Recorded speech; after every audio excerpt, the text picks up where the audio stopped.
things, new devotees participating. That's the very purpose for which they are incarnated in this world, isn't it? So all of you all are fulfilling the prophecy of Lord Chaitanya Mahaprabhu by preaching and by inspiring so many new people to come to the path of Krishna consciousness. Of course, we need new people to come and we need old people to be happy. We need both. So that is a happy community, and that's a wonderful community. And I'm hoping that all of you all are having a very beautiful and blissful Krishna conscious journey here at ISKCON Margao. Today, on the occasion of Gaur Purnima and in the memory of this most magnanimous incarnation of the Lord, I'm going to share with you all a very beautiful pastime of Lord Chaitanya Mahaprabhu. And through this pastime, we will learn about the mood of Chaitanya Leela, the whole mood of Gaur Purnima. So this pastime is of Lord Chaitanya giving mercy to Prataprudra Maharaj. So what I'm going to be doing is, in the first part of today's session, I will tell you all the story in brief of how Lord Chaitanya Mahaprabhu bestowed his mercy to Prataprudra Maharaj. And through this story, we will start exploring our own journeys of Krishna consciousness and how we can also get the mercy of Lord Chaitanya Mahaprabhu. So that's what we will be doing. So the first half of this session is going to be Prataprudra Maharaj's journey to getting mercy, and the second half of the session is going to be our journey to getting mercy. Okay? So that's what we will be roughly doing today. So Prataprudra was a king in the Gajapati dynasty of Orissa, and Prataprudra Maharaj, he was a great conqueror. If you study history of ancient India, you will find Prataprudra is one of the very successful kings of his time, of his era, practically ruling all over Orissa. And such a king became very inspired by Lord Chaitanya Mahaprabhu. And this inspiration to Prataprudra came after one incident. Chaitanya Mahaprabhu settled down in Jagannath Puri.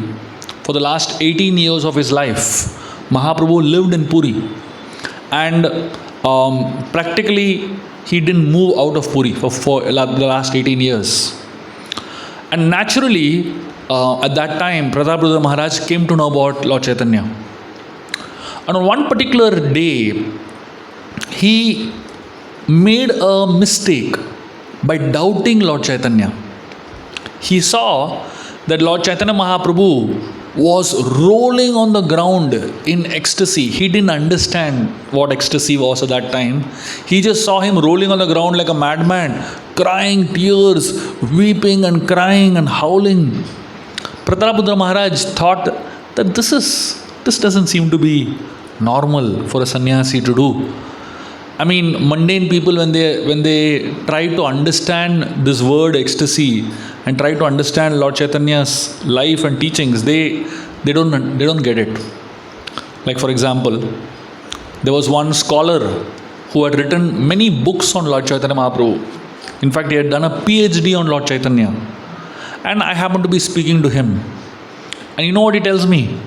He tells me Lord Chaitanya was an epileptic patient. He used to get epileptic fits. I was wondering, what is this? This guy has done so much research on Lord Chaitanya. He has a PhD on Lord Chaitanya, and his conclusion is Lord Chaitanya is an epileptic patient. He's getting fits.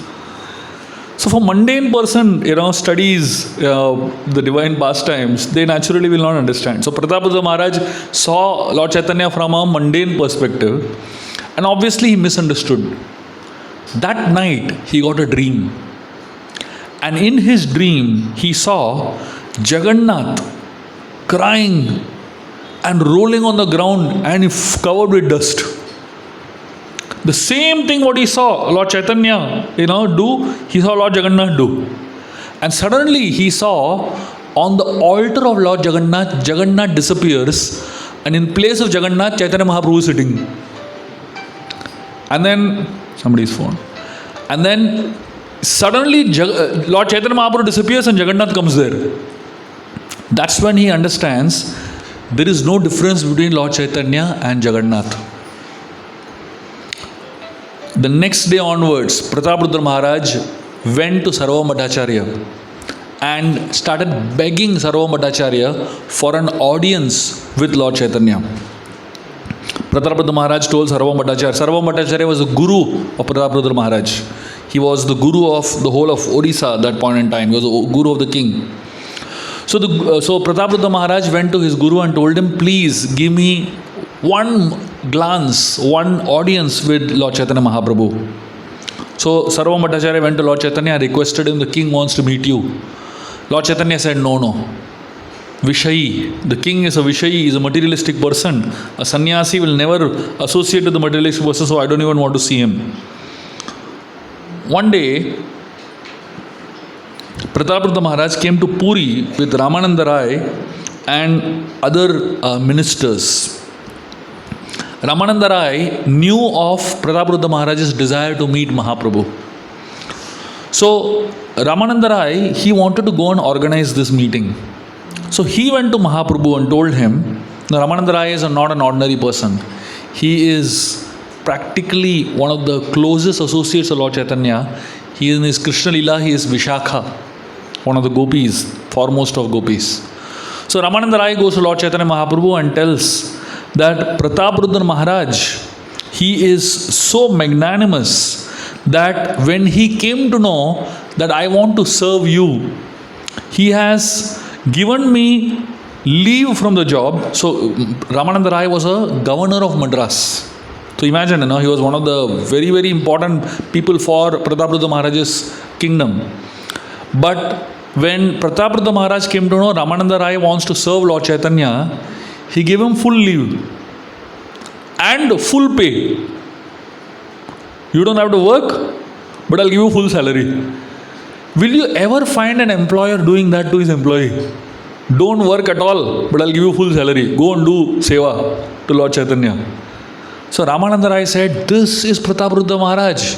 The moment he came to know that I want to serve you, he just relieved me from all my services and he inspired me to go and serve you. So Lord Chaitanya was very happy hearing this. And then again Sarva Bhattacharya told Lord Chaitanya, that same Prataprudra Maharaj wants to meet you. Chaitanya Mahaprabhu said, under no circumstances can I meet him. Because if I come face to face with the king, people will ask me, what kind of a sannyasi is this? So he said, I don't want to, meet a king.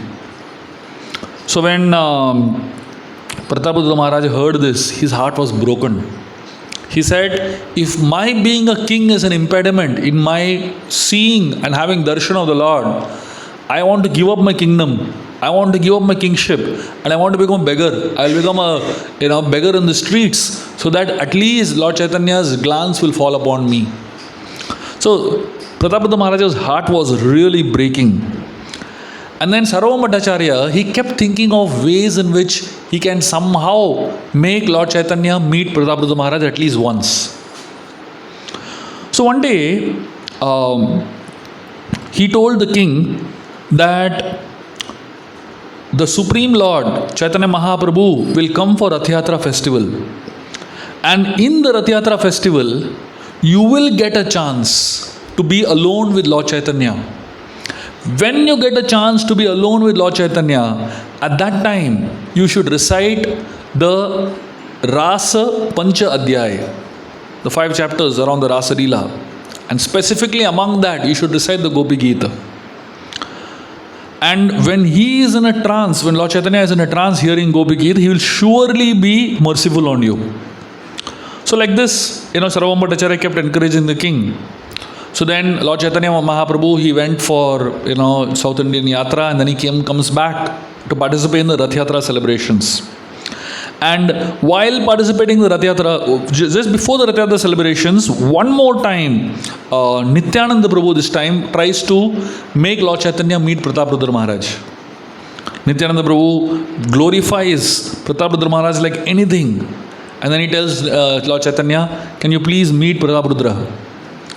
So Lord Chaitanya Mahaprabhu becomes so angry. He says, why are you all troubling me again and again to meet this person? He is a Vishayi. I am a sannyasi. I can't meet him. If you will trouble me too much, I will go again on yatra. So all the devotees, they said, no, we will not trouble you again. So then the Rath Yatra, festival begins.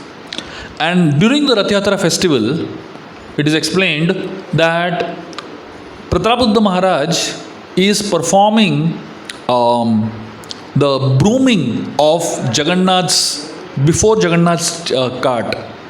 So as a tradition in Rath Yatra, they broom the cart, the road before the cart, and the king only has to broom.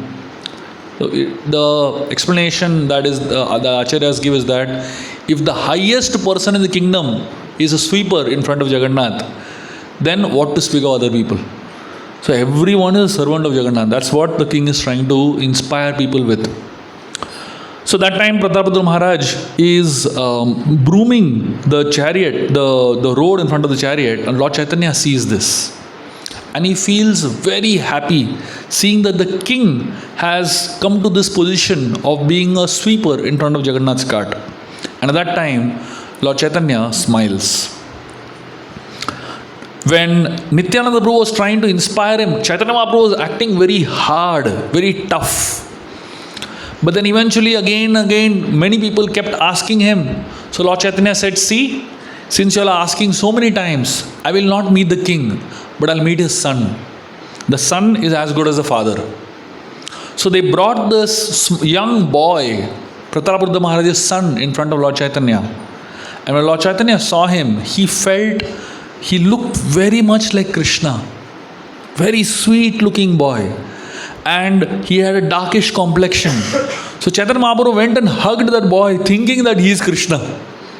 And not only that, Mahaprabhu gave him his upper cloth.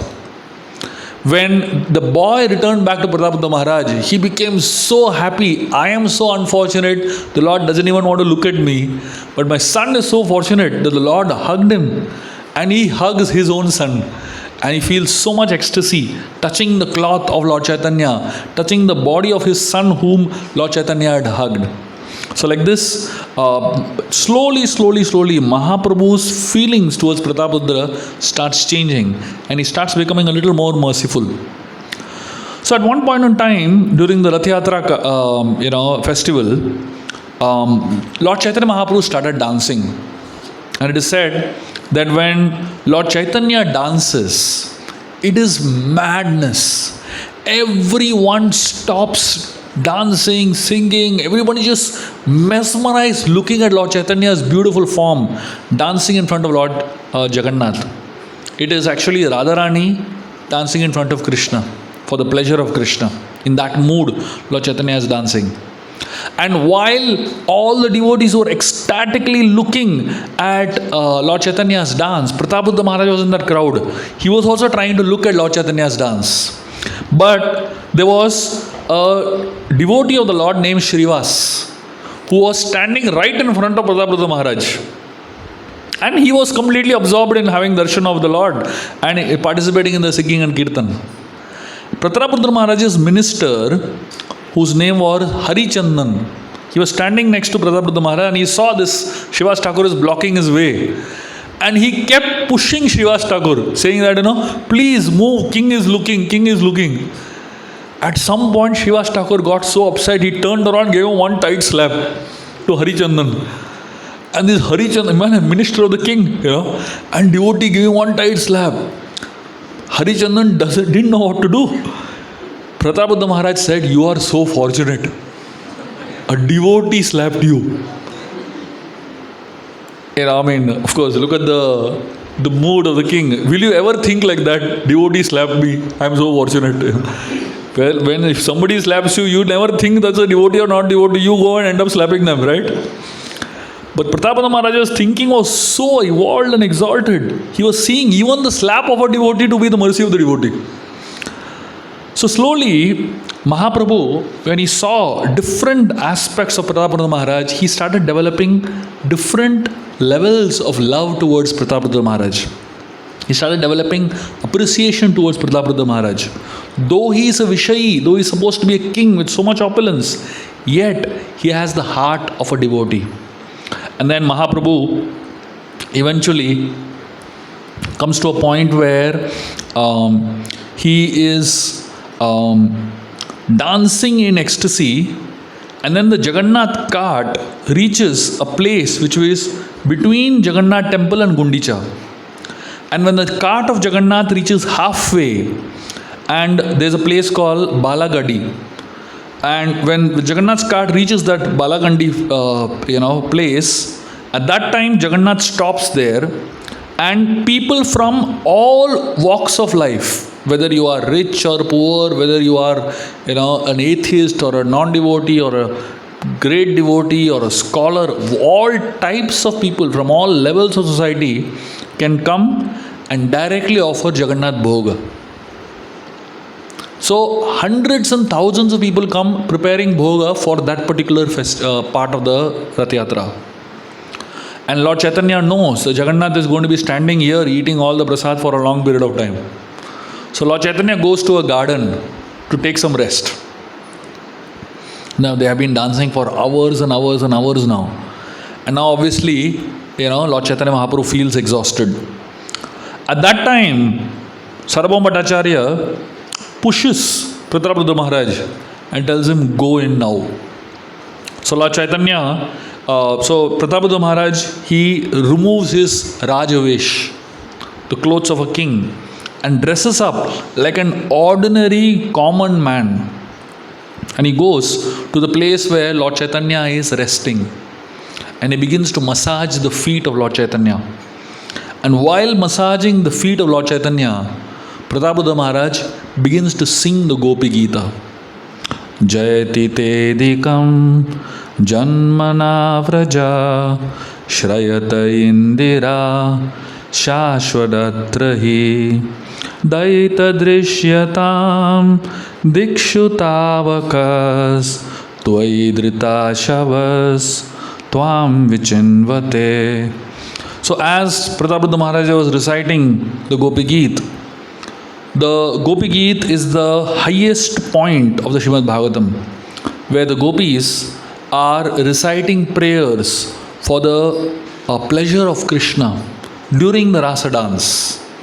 And while Pratapada Maharaj was singing the Gopi Geet very melodiously in a way that Lord Chaitanya's heart was melting, and he reached the 9th verse of the Gopi Geet, which is a very special and one of the most sweetest verses of Srimad Bhagavatam, which says, Tava katamritam tapta jivanam kavibiriditam kalmashapaham shravana mangalam shrimadatam bhuvi grinanti te deburida jana.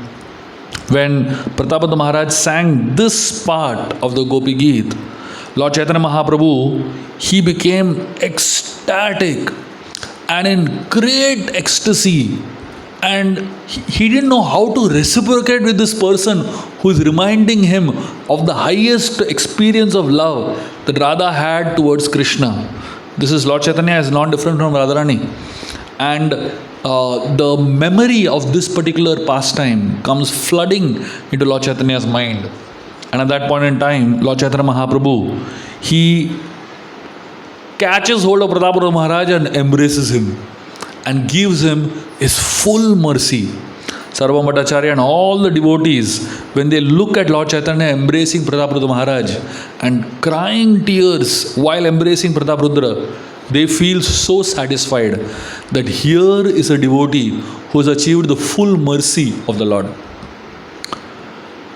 The story of Pratapada Maharaj's receiving mercy is a story of the journey of a sadhaka from being a struggling devotee from being a person who is a Vishayi, a materialistic person, to becoming the most intimate devotee of the Lord. To the level, to the extent where Lord Chaitanya is embracing him. So all of us are somewhere in that journey, I don't know how many of us here are still Vishayi or completely materialistic in nature. And how many of us have progressed a little bit from being Vishayi, from being a materialist towards becoming a little devoted, basically. And how many of us are at different stages at which Prabhuji Maharaj was. Whatever it is, we are all on this path, which is known as the path of grace. To understand this, I'm going to give you all a very beautiful allegorical understanding of this particular pastime and all our journeys of progress in our spiritual lives. There was once a man who came to the entrance of the spiritual world. When he reached the entrance of the spiritual world, he was told that to enter into the spiritual world, you need 100 points. If you have 100 points that you have accumulated over your lifetime, then you will get entrance in the spiritual world, otherwise you have to go back. So they told him, what have you done spiritually? Can you please tell us that we should give you entrance into the spiritual world? So he began to speak about all the things he did all his life. He said, I went to temple every week, attended satsang. They told him 2 points. Then he said, I chanted 16 rounds of Hare Krishna Mahamantra all my life. They said 3 points. He said, I distributed Gita and Bhagavatam, so many. They said another 3 points. And then he said, I gave so much donation. Every festival I gave donation. Throughout my life I kept giving so much donation.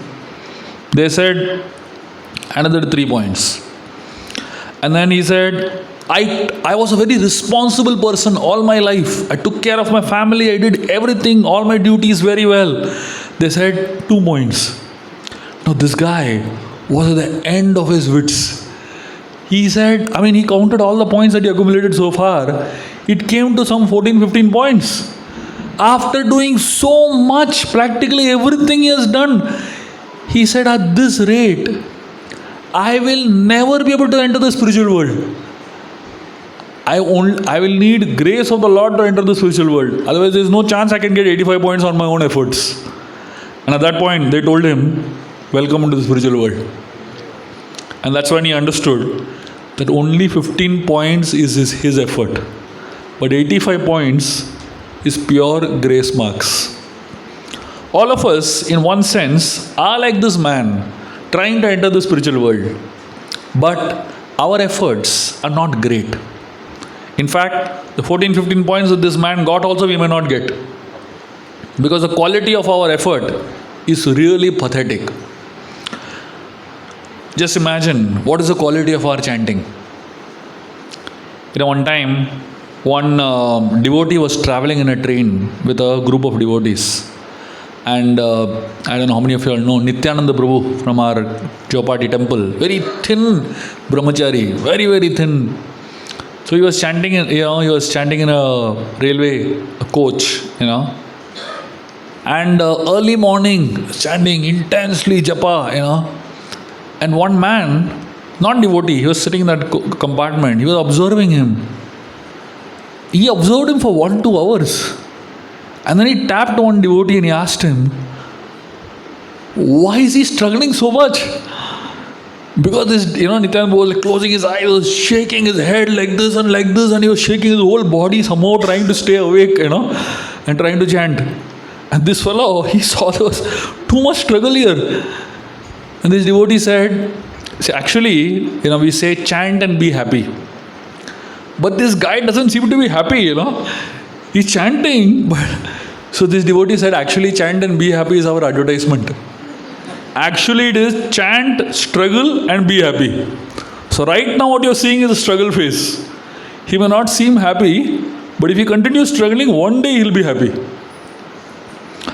So if Krishna had to see us struggle, chant, in chanting our rounds, imagine what he will be thinking. Now imagine you're chanting one day in the morning and Krishna does a random check on how you're chanting. What do you think he'll see? Will he see something that he'll be really impressed with? Will he see something that he's like really happy with? In our temple, many years back, we used to have a Gurukul where all the boys would stay in the temple campus itself. And every day in the morning, they would all sit in a circle, they would chant japa. One day, there was one boy in that circle chanting japa. He was chanting very enthusiastically, like really shaking his whole body. And so this devotee who was, observing, he realized something is wrong. Ati Bhakti Chorera Lakshan is there. He tapped him and he said, show me your beads. Inside the bead bag, there was no beads only. Like this, he was shaking and he was trying to show that he is, doing nice chanting basically. So essentially, the quality of our chanting is pretty pathetic. By, observing our chanting, Krishna is never going to be impressed, right? So fine, my chanting quality is pretty bad, but I am focusing on other aspects of spiritual life. So somebody might say that, I do good deity worship. Srila Prabhupada, when he installed one particular set of deities in Australia, he named them as Radha Gopinath. And then he was leaving from Australia to go elsewhere. Srila Prabhupada offered a prayer to Radha Gopinath, standing in front of the altar. He said, "My dear Lord, these people have no idea how to take care of you. You please take care of yourself." He offered a prayer like that and went. So that is the reality of our life. When we think that we are taking care of the deities, actually that is not a fact. We don't know how to take care only. There was one place where Srila Prabhupada had gone, in a place called Auckland. And Srila Prabhupada went for morning walk and he came back for darshanarti. So he offered obeisances. When the Govinda Madhipurusham prayers are going on, he offered obeisances. And there was Radha Krishna deities that he offered obeisances to. When he got up, there was Gaur Nitai deity there. He asked them, "What is this? Just now Radha Krishna was there, how it became Gaur Nitai?" They said, "We have a revolving altar. In front Gaur Nitai is there, back Radha Krishna is there." He told them, "Who told you to make such altars? There is nothing called revolving altar." So basically, our whole idea is that, our thinking that we are doing very good deity worship and all, a lot of times it is our speculation only. We don't really know how to take care of the Lord. With our own defects and shortcomings, we somehow are doing something. Okay, fine, our chanting is pretty bad, our deity worship is really not up to the standard. We think, fine, at least we are doing some seva. There was one Mataji who was cooking for Srila Prabhupada. And Prabhupada was traveling the next day, so she made samosas for him to carry. So Prabhupada asked, "What have you made for my travel?" So they said, "Samosas." Prabhupada said, "Get me one samosa." So he immediately ate it. The samosa was made for traveling, he ate one samosa. He said, "Get me one more." One by one, he ate 8 samosas, one after another. So this Mataji who was cooking samosas inside, when she came to know Prabhupada ate 8 of her samosas, she became a little proud. She went to Prabhupada and asked him, "Prabhupada, who is your favorite cook?" Obviously, after eating 8 samosas, she felt that Prabhupada will say, "You are my favorite cook." Prabhupada said, "I am my favorite cook." And then Mataji was like totally bewildered. So usually when we do any kind of service, our thought process is that service should bring us some appreciation. That service should bring us some glorification. So it is actually not for the sake of serving that we do, but for the sake of the appreciation that we do. So our attitude in serving is not exactly the best attitude. Radharani, her name, one of the different names of Radharani is that one of the names is Vidyarthini. The word Vidyarthini means she is a perpetual student. every single day, Radharani cooks for Krishna in the spiritual world. Every single day, she makes a new item. Never ever repeated in the past. And it's not speculated items. When we have Radhashtami festival, we have 2,500 items that are offered. And of those 2,500 items, 150 items same. Because we just don't know how to, make something very different. So our chanting is pathetic. Our deity worship standards are not great. Our service attitude also is not nice. And therefore we think that maybe my austerities are good. When Lord Chaitanya Mahaprabhu was dancing and singing in Shiva's Angan, one day there was one brahmachari who went to Shiva's Thakur and he said, please, can I just see the dance of Lord Chaitanya? Shiva's Thakur said, see, Lord Chaitanya is very strict about it. Only very restricted people can come. So Lord Chaitanya, Shiva's Thakur, somehow he felt very pity for this particular brahmachari. Because the brahmachari told him, I don't eat anything, I only drink milk. So he felt, milk drinking brahmachari, so much austere person, he should at least see Lord Chaitanya's dance. So he allowed him to sit inside. He told him, see, you can hide and watch the dance of Lord Chaitanya, but you can't come out. So this milk drinking brahmachari was put inside a basket, and from inside the basket he was observing the dance of Lord Chaitanya Mahaprabhu. And Mahaprabhu began to sing and dance in great ecstasy. And as Mahaprabhu was singing and dancing in great joy and ecstasy, suddenly Mahaprabhu stopped. And he said, is there someone here who is not supposed to be here? Shiva said, my dear Lord, there are no atheists here. Mahaprabhu kept dancing, singing. After some time, again Mahaprabhu stopped. He again asked, is there someone here who is not supposed to be here? This time Shiva said, my dear Lord, there are no hypocrites here. There are no bhakandis here. Mahaprabhu started dancing again. After some time, again he stopped. He said, Shivas, is there someone here who is not supposed to be here? That time this milk drinking brahmachari understood that he is the fellow who is missing, who is not supposed to be here. He got up and he walked away. He said, I don't deserve to be here, and Mahaprabhu somehow his ecstasy is getting disturbed. I shouldn't be here. He got up and he was walking away. At that time Shiva's Thakur started explaining to Mahaprabhu. He said, my dear Lord, this brahmachari is such an austere brahmachari. The only thing he drinks once a day is milk. Mahaprabhu asked him, do you think the qualification for seeing my singing and dancing is drinking milk? He said, austerity is not the qualification to be a part of this kirtan. And the milk drinking brahmachari understood that I am totally unqualified to be here. And he was walking out, but he walked out with a thought in his mind. He was thinking, I don't deserve this. But yet Lord Chaitanya allowed me to see the singing and dancing for a few minutes. I am so fortunate. Though I don't deserve it, yet I got to see this. When Mahaprabhu is a Paramatma in everybody's heart. So Mahaprabhu got to know that this person is thinking like this. He immediately said, let him stay.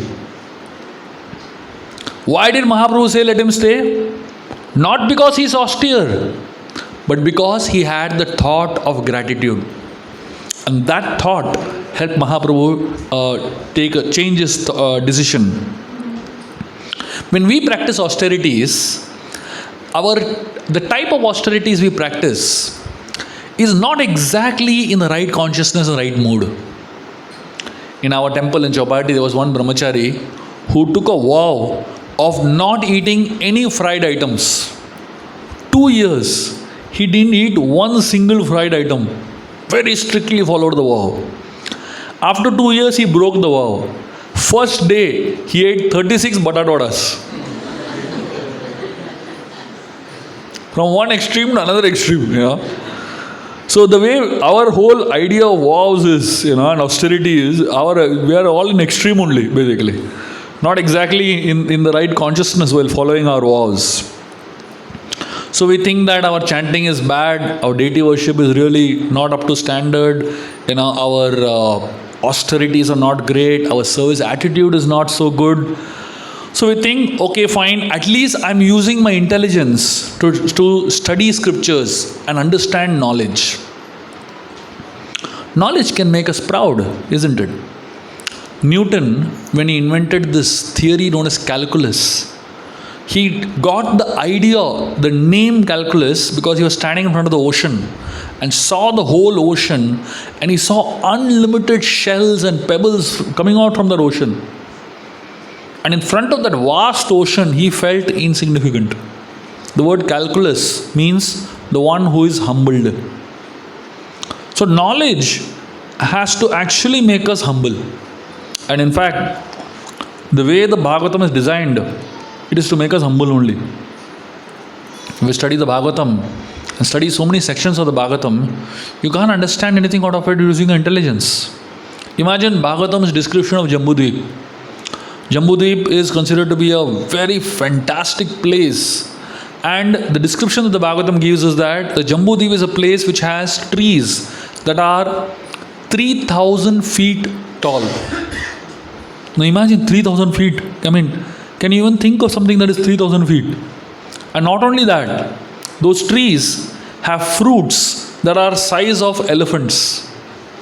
One mango of the size of an elephant. No skin, no seed. Imagine a mango, Alfonso mango without skin and seed. What nectar, isn't it? In material world, everything has impediments. Even mango has skin and seed. But in Jambudvip, no skin, no seed. And these mangoes from top of that tree, they fall on the ground. And it splashes. It becomes a river of mango juice. And the people in the heavenly planets, they don't have to make mango juice. They have to just put lota into the river and they can drink direct, And then the description that Bhagavatam gives is that when the sunshine falls on the river of mango juice, the combination of sunshine and mango juice makes gold. The people in the denizens of Jambudvip, they don't have to go looking for gold. They just put the hand in the river and remove gold and they can wear it. Now, what kind of intelligence is needed to understand this? Can anyone using normal intelligence even imagine and understand such things? We can't. The Bhagavatam is specifically having certain cantos like this. Second canto, fifth canto, ninth canto of Bhagavatam are gates. Why? These gates don't allow people to reach the 10th canto, which is the most important treasure the Bhagavatam is trying to hold, the pastimes of Krishna. Why these gates are created? These gates are created in such a way that those who are faithless, they can't go further. Those who read their descriptions of second canto, the creation, they get bewildered, they stop there only. And then somehow they pass second canto, they reach fifth canto. And they read the descriptions of hellish planets in fifth canto, they stop there only. And somehow they pass that and reach ninth canto. The stories that are there in ninth canto are so complicated and so bewildering, they stop there only. Purposely, so that we don't reach the 10th canto. So for us to understand our scriptures, it requires so much of intelligence. And we don't have that kind of intelligence to understand. So our chanting is useless, our austerities are useless, our knowledge is not so great, our service attitude is bad, our deity worship standards are not so great. The question is, with all this disqualification, where is the question of us reaching the spiritual world? One time, one of our devotees went to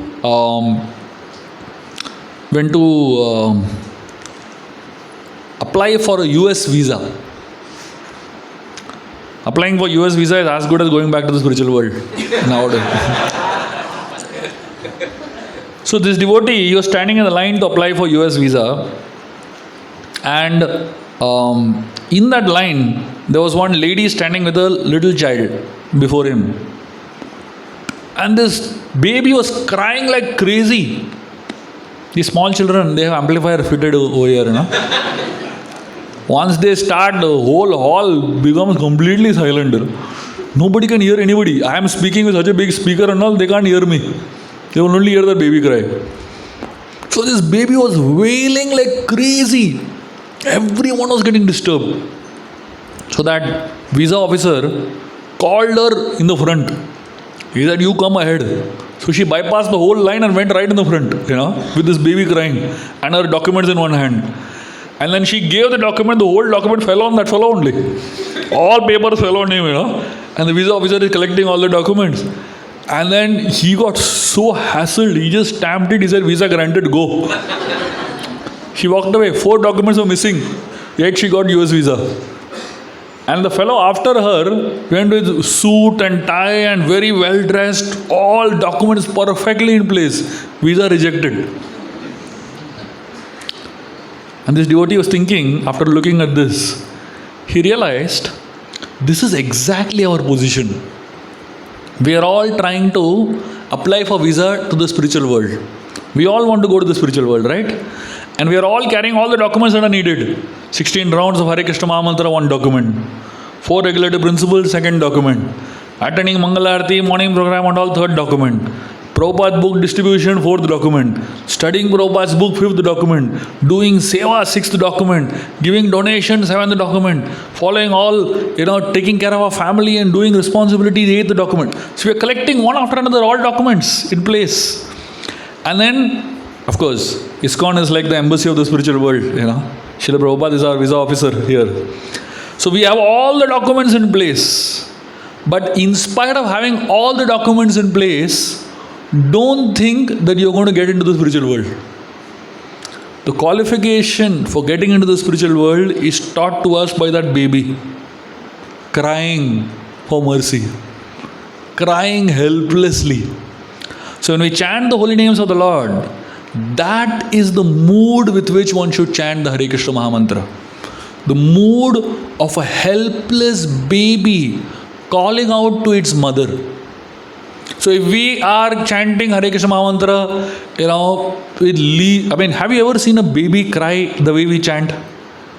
Least interested. When the baby cries, it puts his full heart into it, full emotions into it. Have you ever seen a baby cry the way we chant? Least interested. Watching phone, crying. Have you ever seen baby cry like that? Have you ever seen a baby cry with less intensity? When the baby cries, it is crying with full intensity. Everyone comes to know that this baby is helpless. And then only you feel compassionate to the baby, right? Krishna is observing us. When we chant the holy names of the Lord, what is the mood with which we chant? What is the intensity with which we chant? What is the absorption with which we chant? That is the qualification for us to attract mercy. See, we are all mercy cases only. There is something called sadhana siddha and there is called kripa siddha. Most of us, we are all under the category of sadhana siddha. That means we do proper sadhana and then after a lot of sadhana we attract kripa. Kripa siddhi means somebody who attracts kripa right at the beginning only.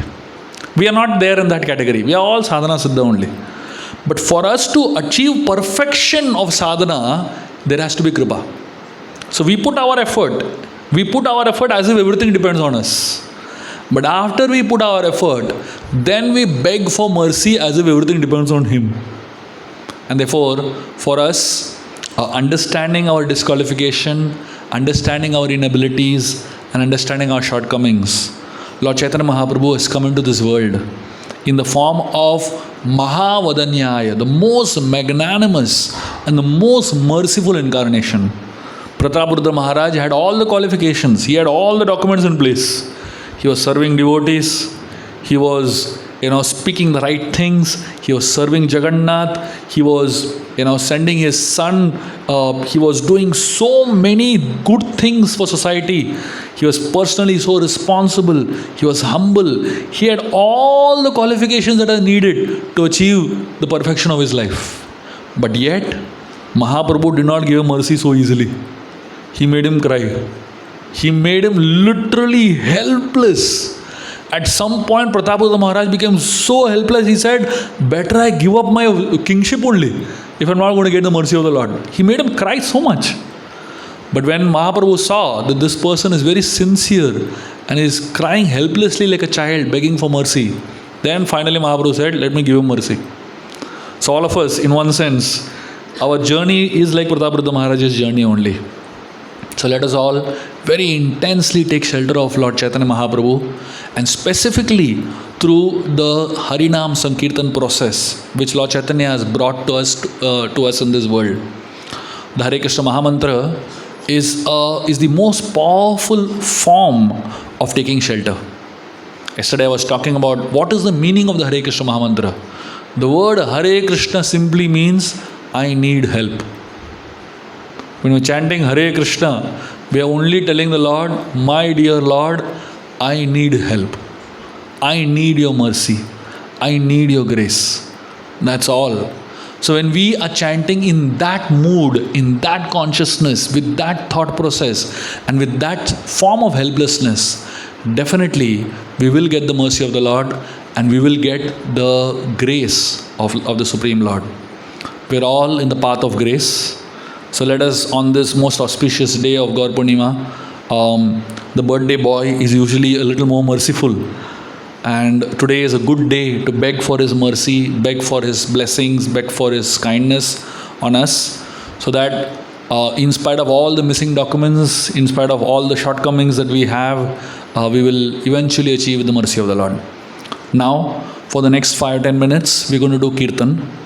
And while we're doing Kirtan, my request to all of you all is that please very intensely join in the Kirtan. What I'm observing as I'm traveling around Goa, doing different programs, is that a lot of us, we are participating in Kirtan the way we participate in a classical singing program. When you go to these classical singing programs, the singer is singing wonderfully, a lot of musical instruments are there, and then the audience is sitting and clapping. That is not Kirtan. The Kirtan is called as Sankirtan. Sankirtan means it is a participation. The singer is singing, but the audience is singing as enthusiastically, as loudly, as intensely. And when the audience participates intensely, that inspires the singer to sing more enthusiastically.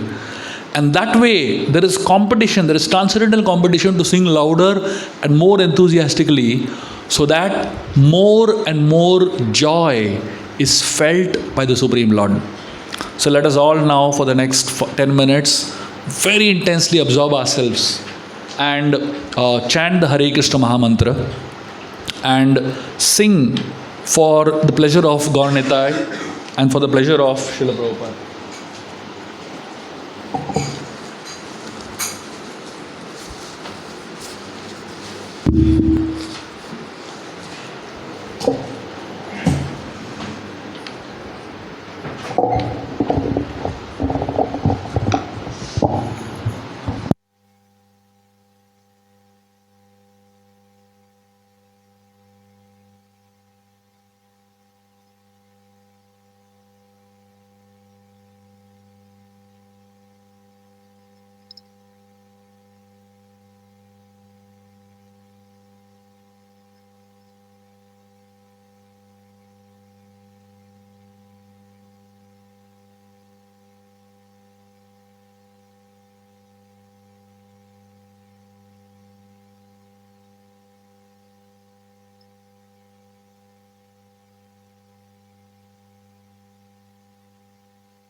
Hare Krishna. So as I said, we're going to sing now, but I want to hear all of y'all sing very loudly, okay? And the more louder you sing, the more mercy you'll attract of Lord Chaitanya, okay? So let us see who sings the loudest and attracts the most mercy of Lord Chaitanya Mahaprabhu.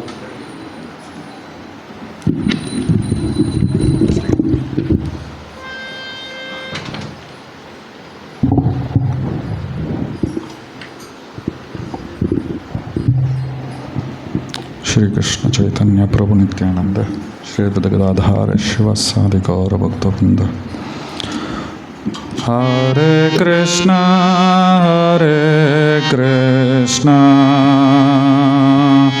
Krishna Krishna, Hare Hare, Hare Rama, Hare Rama.